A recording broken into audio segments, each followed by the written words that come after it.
Motorhead Garage, presented by NHOU Protective Coatings, is brought to you by RockAuto.com. All the parts your car will ever need. BrothersTrucks.com, your #1 source for 1947 to 87 Chevy and GMC truck restoration. Magic Creeper, the most versatile creeper ever.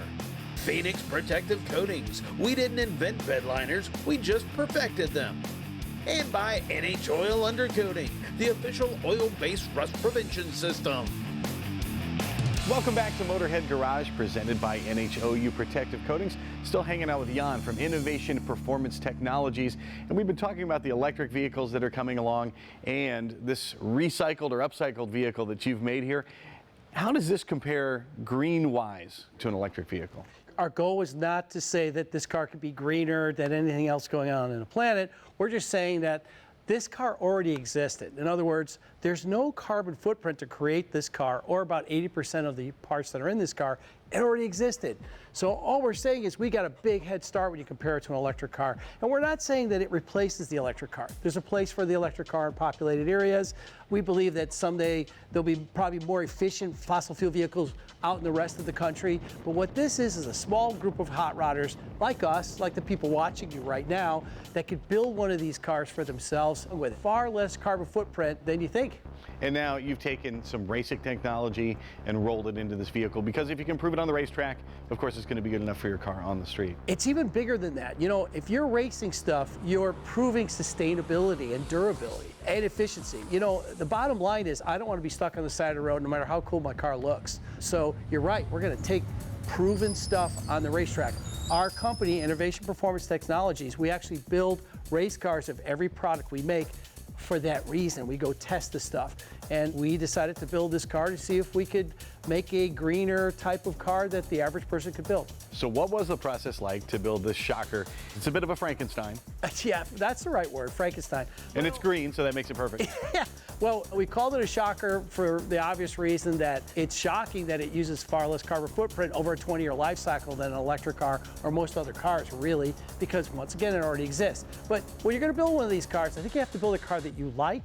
And then the first thing that we do, believe it or not, it's going to sound crazy, is figure out what the drivetrain is going to be from the donor car. But the next thing we do is figure out the wheels. These are forged-lined wheels, and we actually measure how that wheel fits in the car, because every component after that kind of goes along with it. And the next thing we did is we got a race-proven suspension, which we have from our other car that's run 40 years of racing and won a lot of races. We put it on this car. And next is the brakes. This probably has the best brakes in the industry. Pro Systems, it's hard to beat them. They're in Trans Am, they're in NASCAR, they're in IMSA, they won at Le Mans. So you could buy those components and put them on this car. The most important thing is that you could build this car in your garage yourself. You get a toolbox from Dragonfire, you throw some tools in there, and not to fabricate, to integrate. Go online and look at Google.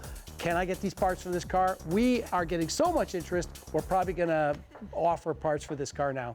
And this car is a 1989 Mustang. 89 Mustang, but it's got a 2019 donated drivetrain from a Mustang. It got really interesting putting that interior in this car. Some guys in my shop that will show you who they are later, they're just amazing guys, and they made this interior and this car work. And the interior is beautiful, and that means also you have your backup camera, all the modern conveniences you'd have in a brand new car. That's a big deal nowadays. You know, we forget how pampered we are with some of the new cars, the sensing devices, the backup camera, Bluetooth, all that stuff. Air conditioning. Air conditioning, you can set the temperature. This car has dual air conditioning. This has all the original convenience package items that you could get in a 2022 Mustang. They're in this car as a 1989. This is a high performance. This is kind of an extreme version of a vehicle someone might make. What's your message to folks who maybe want more of a daily driver, something they can do themselves and something they can drive every day? You know, I'm going to tell you, you're going to be shocked, but honestly, this car is a daily driver. No kidding. Yeah, it really is. It's a daily driver. Gets over 36 miles to the gallon. By the way, this car will go 1,000 miles on one tank of gas. That's a big comparison to the electric car. How do you go 1,000 miles on a tank of gas? You either make the car lighter, make a small engine, or put more gas in it. We chose put more gas in it. And there's an extra fuel tank in the car. That's how we did it. This is a daily driver, but it comes from a racing heritage. You guys built the race car over there the same way. How is racing in danger these days? Well, I think that it's got a black eye because people think that racing is basically altering a car to create more carbon than a daily car. And the whole racing industry we've known of like burning extra fuel and making lots of carbon. And the truth is, we're probably the tip of the sword trying to fix that problem. Because if you're in a race car, it's all about efficiency and how much fuel economy you could get and how well protected you are in the car. And it's about doing just the opposite of what the general image is. So there's something called the RPM Act, and that's actually an act right now that Congress passed, and they're trying to make it a law. That law would say that leave race cars alone. They don't fit into the category of the EPA and some other agencies that would look at them like a daily driver. We all know that if they really can crush racing, the next step is to crush our ability to work on a car in our own yard. And that's our real concern. So look up the RPM Act. It's a big deal. You guys are going to be at PRI here in 2022. What booth can folks find you in? We're actually going to be in the Green Hall, and we'll be at booth 1043 with Pro Systems. Innovation Performance Technologies can show you how to build a car like this for yourself.